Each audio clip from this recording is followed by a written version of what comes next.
Kalau bicara tentang kanibalisme, kalau orang Indonesia pasti kenal atau inget sama Sumanto, ya kan?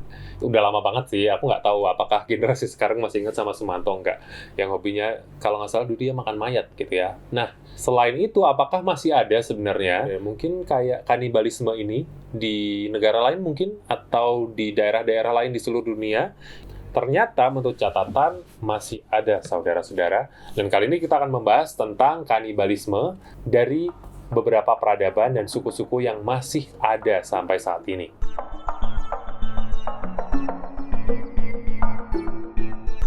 Praktek kanibalisme sendiri itu bisa dikaitkan dengan ritual keagamaan atau mungkin dalam keadaan terdesak atau kepepet. Misalnya nih kalau di satu daerah terpencil, kemudian nggak ada yang bisa dimakan, ya mungkin bisa jadi ya orang akhirnya mulai gila dan akhirnya memutuskan atau berbuat tindakan yang sangat nggak masuk akal, yaitu kanibalisme atau memakan sesama. Tapi ternyata kalau dilihat dari sejarahnya juga, salah satu suku atau peradaban yang cukup terkenal dengan kanibalisme itu adalah suku Aztec di Meksiko. Menurut sejarah, suku Aztec ini memang terkenal dengan pengorbanan-pengorbanan manusia di ritual-ritual keagamaan mereka di kuil-kuil besar. Nah, tapi ternyata ada juga bukti-bukti yang menyebutkan bahwa mereka bukan cuma mengorbankan manusia dalam ritual keagamaan mereka, tapi juga melakukan praktek kanibalisme. Kemungkinan besar itu adalah para bangsawan dan anggota masyarakat dari tingkatan yang atas, orang-orang penting, itu yang menerima sajian tubuh mayat yang dikorbankan. Menurut beberapa catatan akademisi, ternyata kanibalisme di Aztec itu juga sempat meluas ketika terjadi kelaparan. Dan juga di pemuka-pemuka agama atau mungkin pendeta-pendeta mereka dulu itu juga memakan sesamanya atau kanibal dengan tujuan untuk bisa berkomunikasi dengan para dewa. Dari Aztec kita maju ke masa sekarang. Masih ada nggak kira-kira suku-suku kanibal atau orang-orang yang memakan sesama manusia? Nah, yang pertama yang masih tercatat itu adalah suku Wari di Brazil. Suku Wari ini memang penduduk asli Brazil, dan mereka itu menjalani praktek endokanibalisme atau memakan anggota suku sendiri setelah mereka meninggal. Nah, setidaknya itu tercatat sampai tahun 60-an, itu suku Wari ini masih percaya kalau memakan tubuh orang yang meninggal itu adalah satu bentuk penghormatan kepada mereka yang sudah meninggal. Dan memang ini jadi satu tradisi berkabung ya untuk mereka, karena katanya itu mereka akan pesta mungkin ya. Jadi istilahnya tubuh almarhum itu akan dipotong-potong, kemudian dipanggang, dan biasanya yang akan memakan tubuhnya itu adalah anggota keluarganya. Tujuannya adalah sebagai bentuk kasih sayang dan juga mengatasi kesedihan.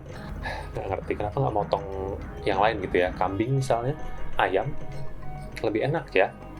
Selanjutnya ada suku macan tutul di Afrika Barat. Nah, kalau di sana itu terdapat satu kelompok yang dikenal sebagai The Leopard Society. Ini seperti namanya, mereka itu hobi nyamar sebagai macan tutul dan menyerang para pengunjung yang mendekat ke lingkungan mereka, dan mereka menyerangnya pakai pisau yang terbuat dari cakar dan gigi macan tutul. Kemudian, suku ini percaya bahwa kanibalisme bisa memperkuat suku mereka. Ada lagi di Kepulauan Fiji, itu tepatnya adalah di Gua Naihehe. Di sana itu, kalau di Fiji sih ya, konon itu katanya kan dulu sempat terkenal sebagai pulau kanibal, karena dulu sempat ada kasus kanibalisme di sana, tapi sekarang sih katanya udah nggak ada secara umum ya. Tapi di tempat-tempat terpencil seperti di Gua Naihehe ini, itu masih ada suku kecil banget, mereka masih mempraktekkan kanibalisme. Nah, kalau yang ini agak ekstrim nih, dari India, itu adalah sekte Agori. Sekte Agori ini semacam sekte biarawan, gitu ya, jadi para pertapa yang melakukan kanibalisme tujuannya untuk mencapai pencerahan spiritual. Ritual-ritual ajaib dan mengerikan yang mereka lakukan kaitannya dengan kanibalisme itu antara lain minum dari mangkok yang terbuat dari tengkorak manusia, kemudian melumuri tubuh mereka dengan abu dari mayat yang sudah dikremasi, kemudian mengunyah kepala hewan hidup-hidup, kemudian bermeditasi di atas mayat, dan of course memakan daging manusia. Sekte ini dilaporkan mendapatkan mayat-mayat dari Sungai Gangga di hilir, tempat mereka dibiarkan terapung oleh keluarga yang nggak mampu membayar biaya untuk kremasi atau penguburan. gitu. Jadi ya mayatnya dibiarin aja, kemudian sekte ini yang akhirnya akan mengambil mayat-mayat itu, kemudian ya memakan dan segala macamnya itu tadi. Nah, sekarang itu tinggal sedikit sekali anggotanya, sekte Agori ini hanya 20 orang yang tersisa. Suku selanjutnya adalah suku Amahuaca yang tinggal di perbatasan Peru. Mereka juga percaya kalau orang meninggal itu jasadnya harus dikonsumsi agar roh orang itu tetap hangat, jadi tetap hidup istilahnya. Jadi mereka tidak akan menguburkan, karena kalau misalnya mayat itu dingin, otomatis rohnya jadi mati, tanda kutip. Menurut catatan seorang misionaris, suku Amahuaca ini juga melakukan ritual minum abu orang yang sudah meninggal. Jadi caranya adalah dengan membiarkan jasad orang yang sudah meninggal itu membusuk, kemudian ditaruh di satu semacam wajan besar, dibakar, jadi bawahnya api, sampai benar-benar jadi abu, kemudian abunya itu nanti akan ditumbuk sampai halus, kemudian dicampur dengan air di satu drum besar dari kayu, kemudian nanti akan diminum sama-sama tuh abunya. Nah kan minum yang lain kayaknya ya, boba misalnya gitu.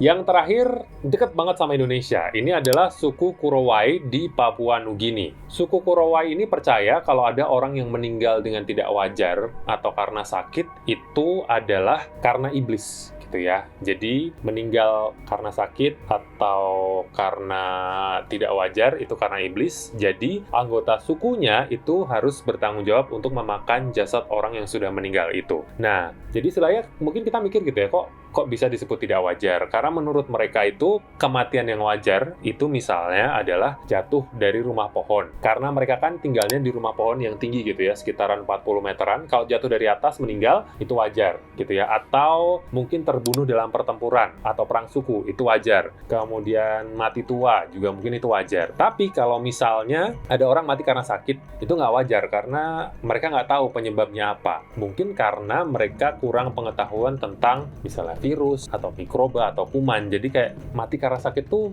nggak bisa diterima oleh akal mereka gitu ya. Jadi mereka menganggap itu adalah kematian yang aneh dan penyebabnya adalah sosok iblis bernama Kakua yang mengambil jiwa orang itu. Gitu. Jadi istilahnya mereka meyakini dengan memakan jasad orang yang meninggal tidak wajar itu tadi bisa membalaskan dendam kepada Kakua. Oke. Gimana? Menarik kan? Banyak ternyata motivasinya macam-macam orang untuk menikmati daging sesamanya. Tapi kalau aku kayak lebih milih daging yang lain ya. Kambing enak, ayam enak, apalagi sapi enak, macam-macam. Atau makan sayur aja biar aman, ya. Thank you sudah menyimak Felix Story kali ini. Jangan lupa klik like dan subscribe dan tulis komentar kamu ya di kolom komentar di bawah. Thank you dan sampai ketemu lagi di Felix Story selanjutnya. Bye-bye!